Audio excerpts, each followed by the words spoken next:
First of all, thank you. Good morning or good evening. I mean, good night, fool. Good night. Late, It's bro. freaking 2:35. Welcome to our podcast. It's called Alter Bros. I'm your host, Chris, and my good friend from Texas, Frank. What's up? So, Frank, you want to tell us a little bit of yourself? Oh damn, just put me on the spot, huh? Hey, you let's didn't get this even, started, you didn't even prep me, bro. Okay, first of all, before we've been up all night. Currently, it's 2:35 a.m. Please continue. So, how you said, name's Frank. Grew up right here in Los Angeles area. Moved to Texas because of work, but basically just right now I've been on vacation right now, so I'm right here in the area because the 4th of July week going on. So, and then Chris opened up his home for me and my family, so that's why we've been here. And then he wanted to start a podcast, so it was just like, we're gonna try something new. We're gonna try this podcast. I don't know how it's gonna be with me living over there in Texas and him over here, but we'll figure out if we want to keep doing it like this. Yeah, so, we'll make it work eventually. Eventually. Especially how technology is improving each and every day. I think it will be possible. Yeah. I'm sure it's 100%. Possible. Thank you, Frank, for you and your family are always welcome to my home. It's always a pleasure to have you guys. The same, we did like a flight over there, 2 years ago? Or like a year ago? I think it was last year. Yeah, last year? I feel like it was... I don't even remember anymore. Yeah, I don't even but remember. his hospitality was freaking top notch. Nah. Private room. My wife got to take all the credit, not me. I'm just... But, we just want to be similar. We want to provide, equal. I've known him since... Damn. Like almost 8-9 years. Almost 8-9 years. Yeah, cause funny story how we met too. It's. Do you want to say it or is it? I mean, shoot, if we put it out there like that, hey, all right, might as well. Let's be real. So the way we met, basically, we were neighbors. So like we moved to our first apartment. My wife and I got married, and then they ended up being our neighbors. And like after a couple months, like just seeing each other, like there was just this one day, like he was actually playing like a Christian song on the guitar, and I heard and I was like, oh, like that's a worship song, I told my wife, and she was like, oh, you should go talk to him, and I was like, nah, I'm not gonna go talk to him, that's gonna be weird, and then it's like, nah, you should go talk to him, and I was like, damn, all right, But like I stepped out my door, instead of going to like knock on his door to talk, like I was just like standing outside, kind of just humming the song. Okay. And I don't know if he heard me or not, but he just like looked outside and saw I was there. But like, all right, he came out, so he started talking with me, and then we just started chatting it up. And then like, all right, he invites me over. We started talking about the guitar, started talking about music, whatever. And then it was just after that. Shoot. It was like a brotherly bond. Like, literally, like we just hit it off, and then after like our families hit it off, and it was just nonstop ever since. I mean, after that, like, because his wife was pregnant at the time, then they had their baby, and then shortly after, like my wife and then like we had a baby, like about a year and a half apart. Yeah. So the kids grew up together, and then we was always just at each other's place, like it just became like that. It just came brothers. Because of him is where I'm at work right now, and because of God. Oh no, of course, yeah. No, well, I mean, first, but God used you through you. I was able to let go of my previous work, in which I was a custodian for like 8 years. He kept telling me like, come on, I think it was 2 years, almost 2 years, right? Like, I think so. I think I was just like, just come over here, fool. Just come over here. Like, bro, just chill. I'm fine. You ain't got nobody spitting on you and biting on you. Like, just come over here. The kids would know. I'm like, oh, that's okay. I like the kids calling me trash man. Nah. I'm very grateful because of him. I'm in a place where I enjoy. I pretty much can say like it's my career because I love what I do, and it's not like I don't see it as a labor. And I just keep improving, and it's opportunity to. It's because it's a place that gives me opportunity to grow. With it. So you did mention that you went to Texas because of work, right? Did you ever see yourself do that drastic movement, or what were your thoughts when you did that movement? Like, Man, it wasn't even me. It was my wife. So basically, the way it was like initially the company was gonna move over there, and so we were excited. We were like, hey, let's go check Texas out, see if we like it, like if we like the area, if we want to do this move, just because it's something new, for us. And so we went. You know, we really ended up liking the area, so we were like, all right, like we're down to move. yeah, Just so the company would be like, all right, we're not moving. And it's like, man, all right. Pass a little bit of time. We ended up getting our first house. Like, thank God, right? So we get our first house, and we're fixing it up, and then we're like, not even settled in when they start talking about like, hey, so the move to Texas happening again, but it's gonna be like a different spot, but still in Texas, and it's just like, well, all right, that's cool. All right, that's cool. And my wife is like, hey, I'm down to still move. And I was like, what do you mean? I'm like, we just got our house. Like, how are we gonna move right now? And she was just like, nah. And so I was like, we just got our house. Like, I don't think it's gonna happen. And then she just kept bugging. And I was like, look, man, like, all right, like I'm tired. I had enough. Like, we're not gonna move. Like, it's like, cause, well, we're like the moment I tell you that I agree with you, we're moving. There ain't no back. They're not going back. You know how I am. Like, when we both get on an idea, like it's gonna happen. yeah. And so I was like, I don't want to hear it. I mean, just let it go. Like, we just got our place. It ain't gonna happen. So she stopped talking about it. Past like 2 weeks ish, she brings it up again. She's like, hey, I still think we should go to Texas. And I was like, damn. All right, fine, whatever. Let's take a flight. Let's fly back to Texas and see like if we still like it. And then we're like, if we do, okay, we'll move and we'll figure it out. If we don't, then there you go. Just getting off the plane, we were like, all right, we're coming to Texas. It's just immediate. Like, I don't know, like yeah, everybody complains because it's hot, but it's just. Just to be clear, sorry to interrupt you. Just to be clear, he's doing the movement from LA. Yeah, from Texas, from LA to Texas, and we two different environments, two different cultures. Yeah, no family over there. Yeah, just work people, just coworkers. Like, no family over there. Yeah, and then we decided to move, and this was 2023, and just almost 2 years later, it's just like we're staying in Texas. You know what I mean? Like, we really like it over there though. It's really nice. I mean, yeah, like the heat, everybody complain about that, but everything is AC. We got every house comes with AC. Like, everything is AC. The cars use AC. You got all the parks over there, lakes over there. Everything's green over there, clean over there. It's just, I come back over here and it's like, damn, man, they really just ruining LA more and more. Like, it's just. Yeah, it's bad. We can tell it's a big difference. I'm trying to get him over there, but he don't. You know what I mean? Like, the family decision is just, you know what I mean? Like, not it's holding them. I believe you're welcoming a new baby, right?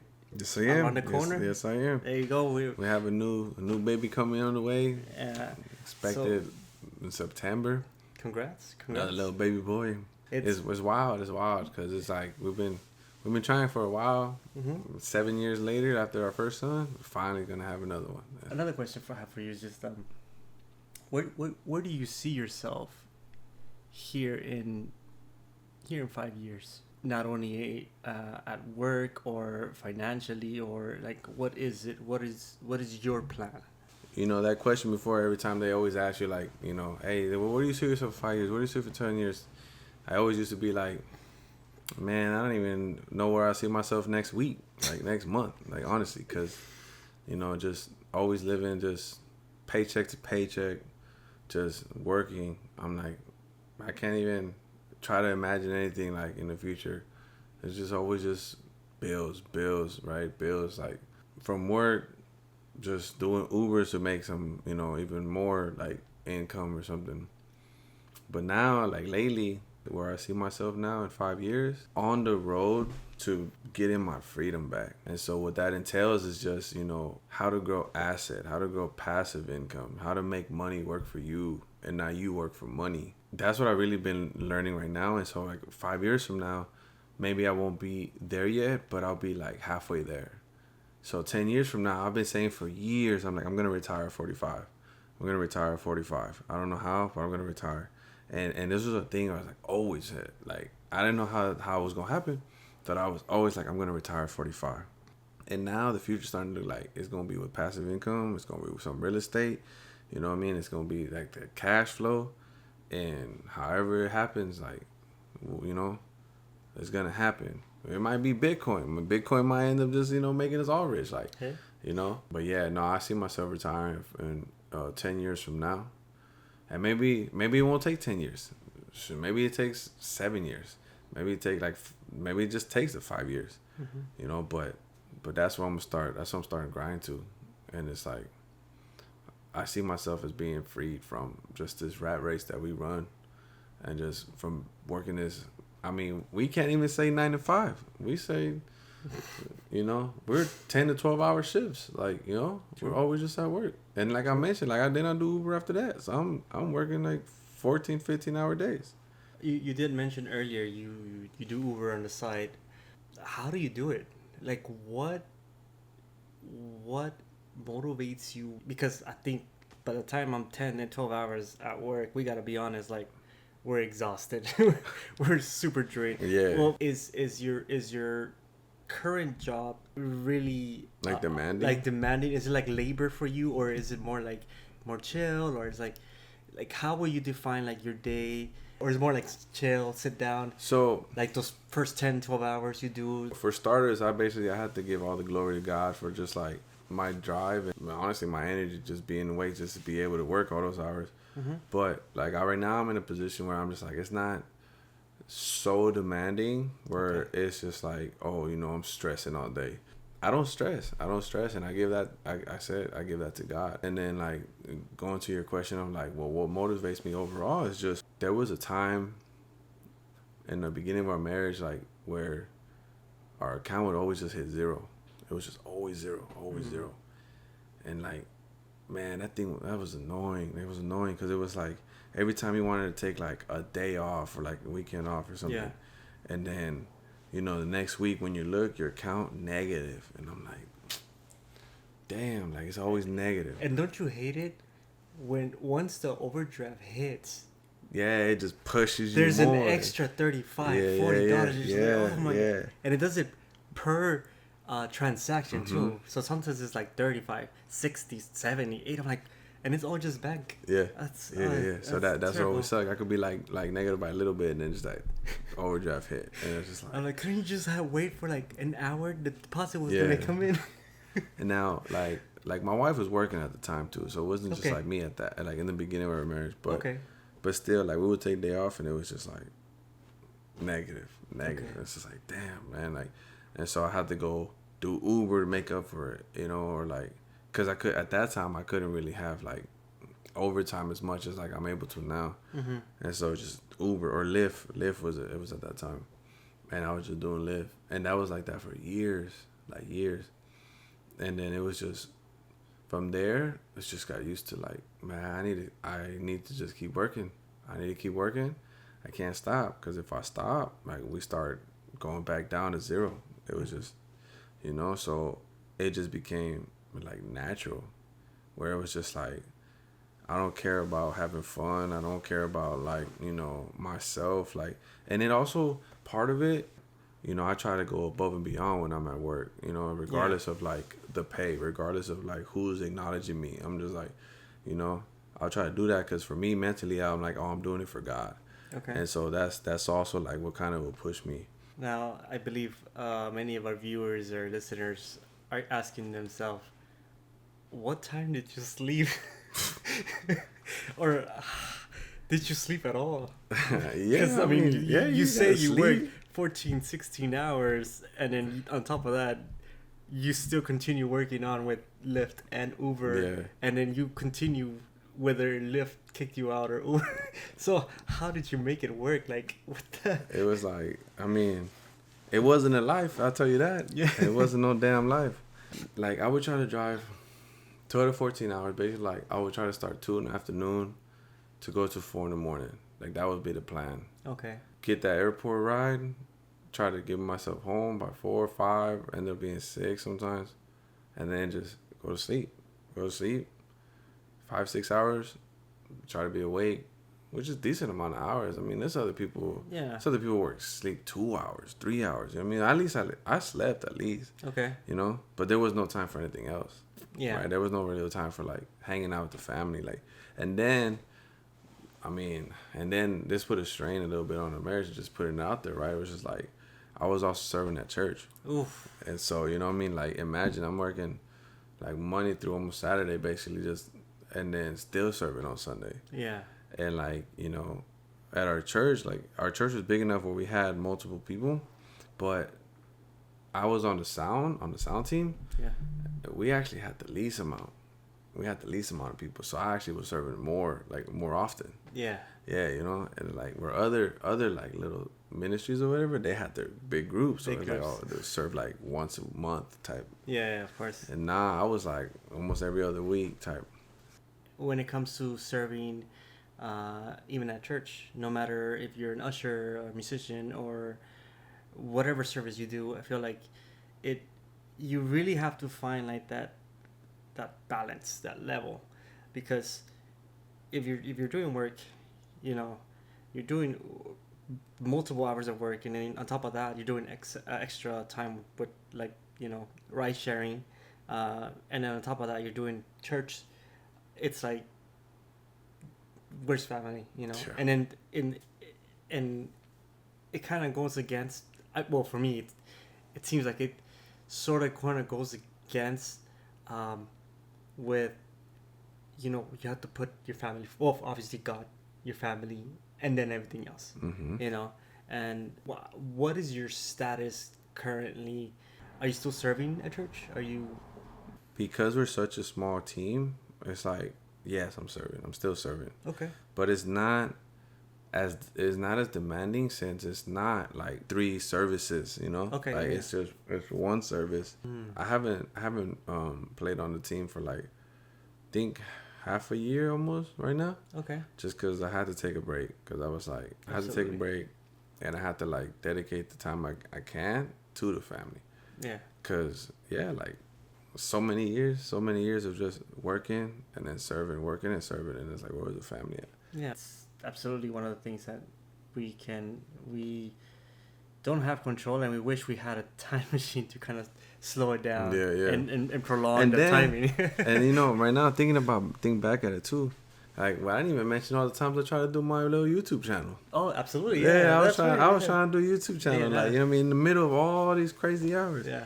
I try to stop like at 2 or 3 in the morning. I'm like, okay, I gotta get home. I gotta get home because I want to set up my studio, because I didn't have a little desk. Yeah. So I was like, you know, okay, home, put up the table. I was gonna do like a little gaming channel. So I had to put out my table, set up the computer, the mic, you know what I mean? Like, I remember. I think you had it set up first in the apartment, right? Yeah, in the apartment, but I had it like right in front of like the fireplace. You know what I mean? So I'm looking like up at the TV, and you know what I mean? So like I started with that, and then eventually I squeezed into the little corner. Okay. And then just had my little setup in the corner. I had my camera. I had to do the camera, mic, laptop, like all the setup, and then hit record and just start playing. Okay. It was like, a little side note. What sucked about it was like my camera only recorded like 30 minutes, right? Which sounds like a lot of recording, but when you're playing and you're trying to get like a good gaming clip, 30 minutes is not long. No, of course not. And I was starting with like Call of Duty. I was doing like random games. Okay. But still, like, you have to play long enough to try to get some good clips. And then it's like, and then I'm like, sometimes I forget. And then I check. I missed half the recording is gone. It stopped recording, and I'm just like, oh my! All of that playing for it. And I had to like try to either record again, or because I was trying to like, I overdid it. I ain't gonna lie, I overdid it when I started. I was like, I'm gonna try to do a video a day. Okay. A video a day. Absolutely. And like that was like my first mistake. Like, now I know that you mentioned you want to gain your freedom, and you want to, you know, be able to. I'm pretty sure just kind of like own your own business. What are you doing now to get to that point? Like, what is you did mention you want to do real estate, but what is it that you're doing now besides the side hustle that is pushing you or motivating you to even get to that? One of the main things that I try to start doing with is just like learning about what do the rich do, right? Okay. It's like, what do the wealthy do? What do the rich do? Like, what how did they get there? You know, because there's a lot of people. Okay, yeah, they came from money, but there's a lot of people that didn't. Okay. There's a lot of people that didn't come from money. Absolutely. You know, and so it's just like, okay, so it's possible. Mm-hmm. What makes it possible? How did they do it? What? How did they get there? Yeah. And so what I started doing right now was just like, the first thing I ended up doing, like just recently, there's this book. It's called Rich Dad Poor Dad. I don't know if some of y'all heard of it, but Yeah, it's a good book. Yeah. I took a time to reading it. He did mention it to me. He did tell me like, hey Chris, this is a good book. Start reading it. I did. Yeah, it's just an eye opener. Yeah, it's an amazing eye book, opener yeah. for sure. Absolutely right? So, amazing. Yeah. you know what I mean? And so I ended up actually just listening to it on audio, on Audible. My bad, like, cause now my commute to work is like an hour. So now just an hour there, I'm just listening. Mm-hmm. That's where I came to that. Like, okay, like, you gotta make money, or not make money. You gotta make money work for you. And so it's just like, okay, you know. And I've already through the years, like, you know, was learning about dividends, learning about blue chip stocks, like learning about stuff like that, you know. But I failed to do the Bitcoin. I know a lot of us kick ourselves in the ass for like, you know, and for not investing, taking you know what I mean? Yeah, for not taking it serious, right? But of course. And so it's like a lot of opportunity that comes up, and we just let it slide, right? Yeah. And so, so reading his book, and then from there, he has another book. I don't remember the name right now, but this other book has like from the same author. From the same author, has a lot of other, you know, people that he knows that are wealthy, that are, you know, in the game, and then each one is talking about their perspective on like real estate, right? And like different niches in real estate. What's the name of the author? His name is Robert Kiyosaki. Okay. Yeah, so Sweet. he has the two books is the ones I started listening to on Audible. And what's the name of the book? The second one I don't remember. What's the first one? The first one is Rich Dad Poor Dad. Okay. Yeah, sweet. yeah. Some people that want to read it. But Rich Dad Poor Dad would be the one. Okay. Definitely, like, just check it out. They came out with this game, right? Does have this game. It's called what the heck is that? Cash Flow. Cash Flow is the name of the game. Yeah, sorry. Yeah, I was just like, what's the name of the board game? Okay, man. Yeah, okay. It's early morning. Yeah. So let me invest into this, right? You know, because one thing that the wealthy people say a lot, they're just like, the best thing you can do to start is just invest in yourself. Invest in yourself. Invest in your knowledge, right? Like, just grow your knowledge. Like, you know, learn from people. Learn from mentors. Like, learn from people. Like, find people that are in the position that you want to be at, and learn how they got to there, right? Yeah. So I'm like, okay. One thing they were mentioning was the cash flow game. Okay. If Robert made this game for us to learn to be financially literate, probably we should like check out this game. You know what I mean? Like, it might be an actual game that we want to check out. So I got the game. I brought it over here, and we played it. We played this game. We played this cash flow game multiple times. Yeah. And I'll tell you what, we are not financially illiterate. Like, I'll tell you that. Like, to begin with, like, the first round, 7 hours. 7 hours playing this game. Yes. It's just, you know, basically, you know, if you've never seen the game Cash Flow, it's just, you're in a rat race, and the point of the game is to get out of the rat race and get into the fast track, get into where the wealthy people are at. Can you define rat race for people that are questioning, like, what is a rat race? Rat race is what you do every day when you go to your 9 to 5.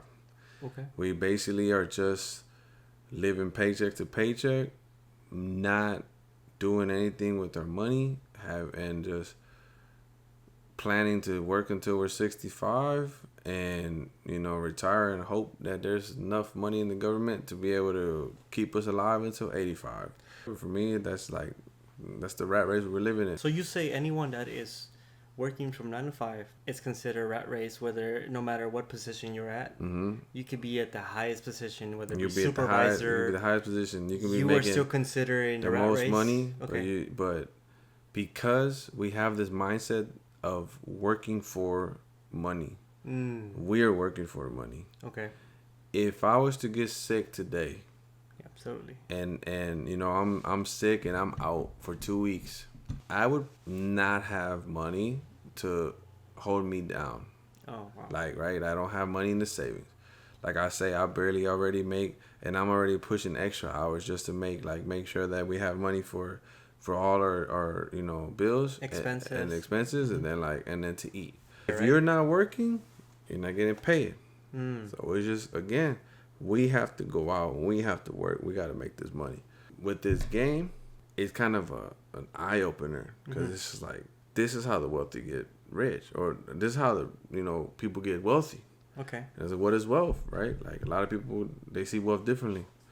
But one thing that what I leaned on with the wealth was like, they have their freedom. They got their freedom back. Yeah. They got their time back. That's what I want. They don't depend too much on their own time or They don't have to depend on working, right? They don't have to. They have their assets that make money, Okay. And so they have passive income. They have money making money, and so they can be asleep. They can go on vacation. They don't have to worry about, like, if I'm not working, if I'm not out there, then I'm not gonna have money to eat. I'm not gonna have money to support my family. Yeah. No, they learn how to make money work for them, right? And then that's like, playing this board game really was an eye opener for me. I mean, I'm sure it was for you. I'm sure it was absolutely for all of us. I mean, like, I think I think it was like the third, fourth time we even came up with a strategy, right? Came with a strategy in which the second game, I think we implemented that strategy. It helped us out to get at least one of us into that freedom. Just to find out that we were playing the game wrong. Absolutely. We were playing the game wrong. But, I mean, the third time, we got more of an understanding. We got more of an understanding. What are the things that we were able to change, to modify, because what steps need to be. Opportunity comes all the times. Same as what do you call it? That famous car that we all hated, the doodads. Oh, the doodads. The doodads. Yeah, Doodads are events, are unexpected moments, expenses that come into regular families. Like we had weddings, we had braces, car troubles, and then even then, random sunglasses that you wanted to buy. You know what I mean? The new phone that you needed to get. One that was hit personal. It said like family vacation was like $2,000. I'm on the family vacation right now, and that's the exact number I'm paying. I'm just like, damn, like this couldn't get any realer than that. It seems like you're talking to me. Yeah, literally. So this game was real eye opener, and it's like, okay, but even more so of like realizing that we are spending money on stuff that probably isn't important. There's a way to get out. Okay. There's a way to like the passive income. We just have to keep learning, and now we gotta find like what is a good deal in the real estate business, like, or or not just real estate, or just be able to identify an opportunity once it comes. Identify opportunity, and then grow assets. Exactly. Grow assets that make you money, or like even that can help you hold your money, like. And I think one of the things that for me that I was very tactical in the game, and I think it will be very tactical in just a regular day people's life, having that expenses savings account. Yeah. So like having whatever we pay in that month, have it already in the savings, just in case of any doodads or any unexpected moments. Have that expensive there, and that's what some of the rich people or like some of the other wealthy people they say, right? They say, you should start off with like saving like up to 3 months of your expenses. They say that, but it's like, I can barely make my 1 month of expense. How the hell you want me to save 3 months? But so what would you say will be an ideal amount to have on the saving to start investing? It's personal. Like just think of it varies as a general. Like, do you feel like 500 will be enough? Nah, 1,000. I think even that for all sorts of families, like for lower mid class. Every family's different. Every family's different. So like that number is different. Okay. It's not just one set number. Okay. And that's what we learned from the game, right? We learned even the strategy that we had was not gonna work for somebody who's like had little bit of cash flow. You know, we had a card that was like their extra cash after all the expenses was only $700. Mm.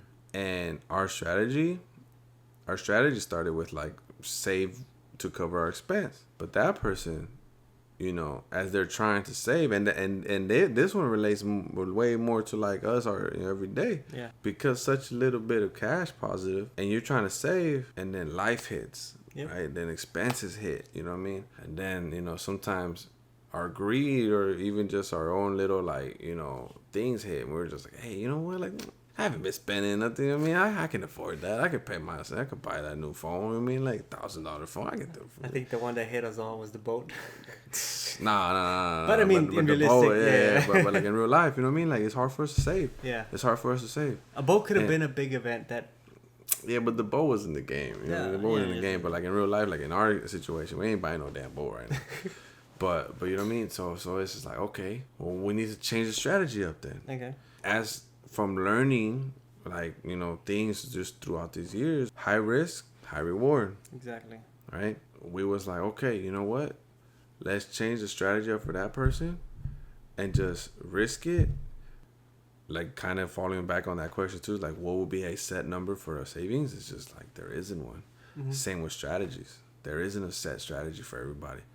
And that's why, like, I feel like a lot of people, when they try to be looking for answers on how to make money, it's just like, all the answers are kind of vague, you know, because it's kind of like everybody's situation is different. Everybody's knowledge is different. Everybody's understanding is different. Everybody's time is different. Yep, so. If you can understand some of the strategies that they'll do, lean on the strategy that makes the most sense for you and like just try it. And like one thing, like one of the classes, schools that I was looking at, you know, they said you need to commit. Like you need to commit to that strategy, because if you don't commit, when you have the downs, you're going to immediately be like, man, this doesn't work. Okay. This ain't for me. You start talking yourself out of it. You know, we're so good at talking ourselves out of stuff. Like we're like, you know what I mean? We're champions at talking ourselves out of stuff. Of course. And, you know, it's so easy to talk ourselves out of stuff. And you're like, nah, you know, this ain't for me. Yeah. This ain't going to work. You know what I mean? I'm not good enough. I don't deserve this. You know what I mean? Other people are just lucky. Other people are silver spoon. Other people, they just, you know what I mean? You got to commit. You got to commit to the strategy that you make for yourself and just push through. Just push through, because it's like, you know, because if not, we're just stuck in this rat race. We're stuck on this 9 to 5. We're stuck on this just waiting to see what raise we get the next year, just to see this like little 75 cent and then be sad about it. Like, yeah, you know what I mean? Absolutely. You know, be like, wait, what, you know?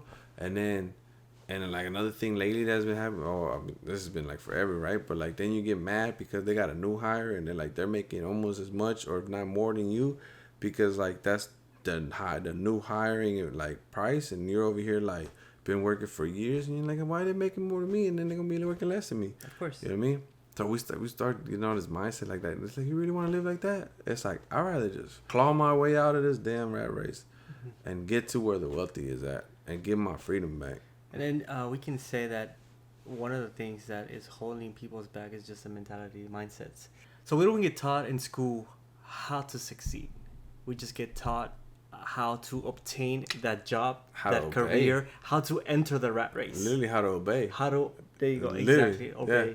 So what is one of the things that you would advise the viewers and listeners to start doing with the kids, or to start doing themselves? It's not much advice I can say, because I'm still new at this. Okay. You know? But what I can say is we need to get financially literate. We need to learn about finance. We need to not be scared about money.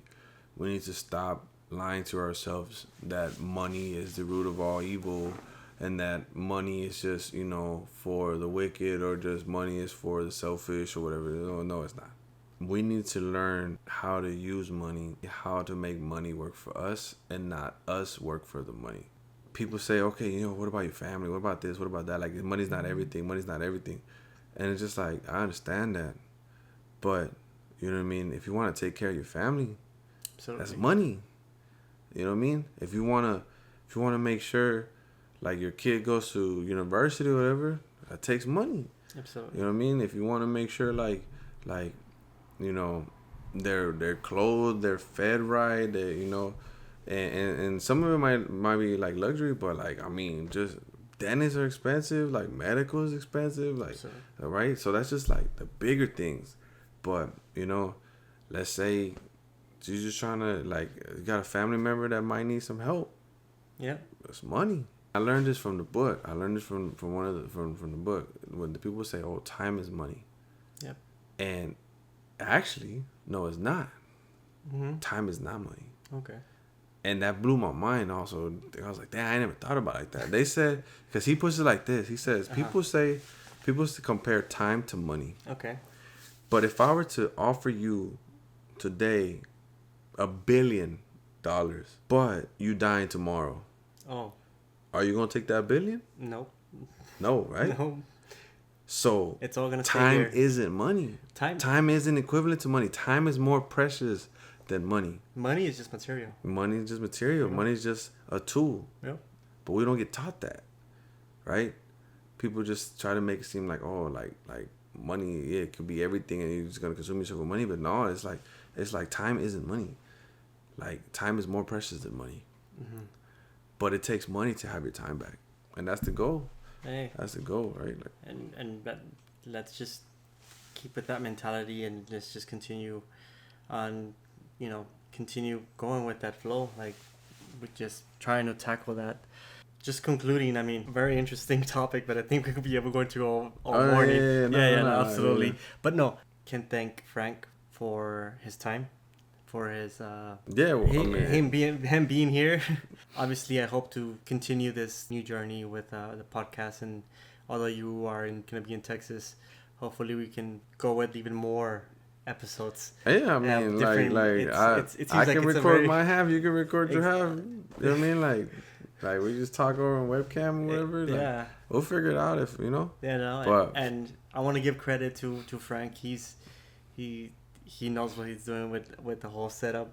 You do have the experience with the webcams. It shows that he was doing like his gaming and. Yeah. I mean, I got my it's like an old YouTube channel. It's all YouTube. But it's there. You know what I mean? It's all simple.